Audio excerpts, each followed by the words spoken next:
You're watching Hexus TV, and this is another Pacify Your PC show with Quiet PC. With me is Paul Lee from Quiet PC. Paul, welcome back again. Thank you very much. So this is the next part of our build where we're rebuilding my gaming rig to be a quieter machine, aren't we? We are. So tell us why you've chosen this case. Well, this case is the Zalman GS1000, and it's much better utilising airflow. If we take a look inside, just pop the side off. Okay. Ooh, shiny.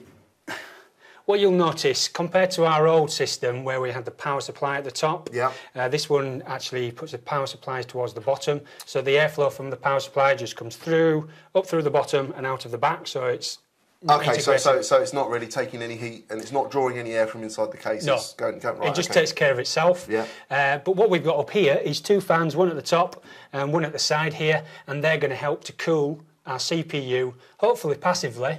Right. Just with the use of those two fans. Okay, so I mean, let's just have a very brief look around the other features of the case, because I noticed there's pre-cutouts there for water cooling if you want to do it. Yep. Yeah, I've got my finger stuck. There we are, lovely job. And then round the front here, I do like this. Okay, we've got these little hydraulic doors here, haven't we? So we can just go like that. I do like that. But is this hot swappable SATAs or? At the bottom, they're hot swappable. You just pull those out. And all the fittings and electrics are at the back there, are they? They are, yes. Okay. Yep. And then, so these top ones, what are these for? They're just not hot swappable. So they're exactly the same mounting. You can buy an additional hot swappable PCB that you can attach to the back if you want to make all six hot swappable. All right, and then up the top there, we've got a little top panel which has got your IOs and all that usual sort of stuff. Yeah. Okay, so I guess the first step now is to get our motherboard in, or would it be the power supply?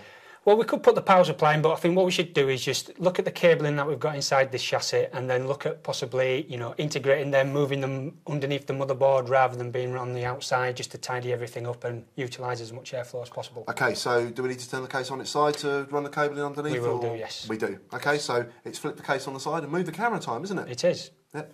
Come back in a minute, we'll be ready for you. There we go.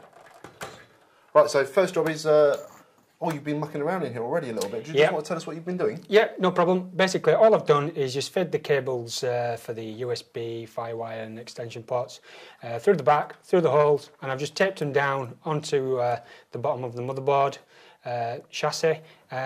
So what we can do is feed these cables underneath the motherboard rather than over the top, and then we can just feed them back around and just plug them in the pocket. So a highly technical bit of sellotape, basically. Sellotape is the best thing you could possibly need for that. Right, okay, wonderful. And so before we put in the motherboard, is there anything else we need to do to prep the case, or are we just ready to go and slap in that board? Well, what I would do is, with this fan, what we're going to use, you're going to use the anti-vibration. The Golf Tees? The Golf Tees, they're the ones. We're going to use them on both these fans here, just to prevent any vibration transmitting onto the chassis. Okay, well, I happen to have the Golf Tees here. Good man. I happen to have a screwdriver.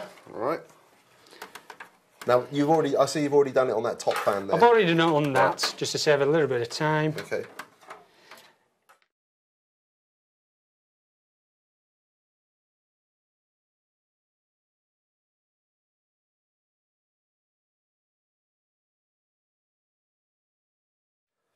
Okay, so that's the fan mounted up on the rubber brackets, which is just basically going to reduce vibration and therefore reduce noise. Yep. Yeah, okay. So we're to the point of, well, I don't know, which is it? Is it mount the PSU or is it mount the motherboard?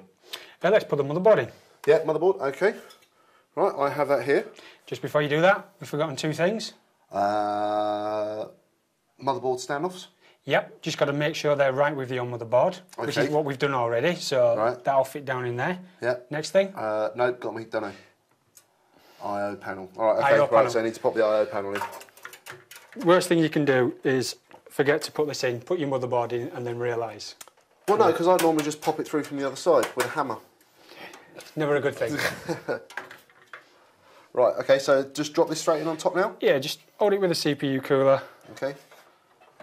Place that in, because obviously we've got to take care of those cables at the side. Yeah.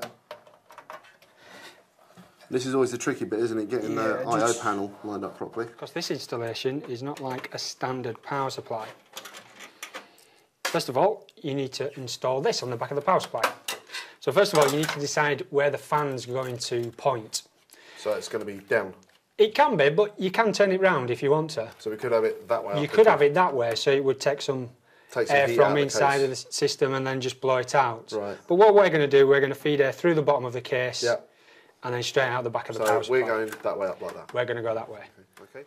Right, so this last one. What power supply is that? This is a Nestec 700 watt power supply. Okay, I'll be honest, I haven't heard of Nestec. Are they good?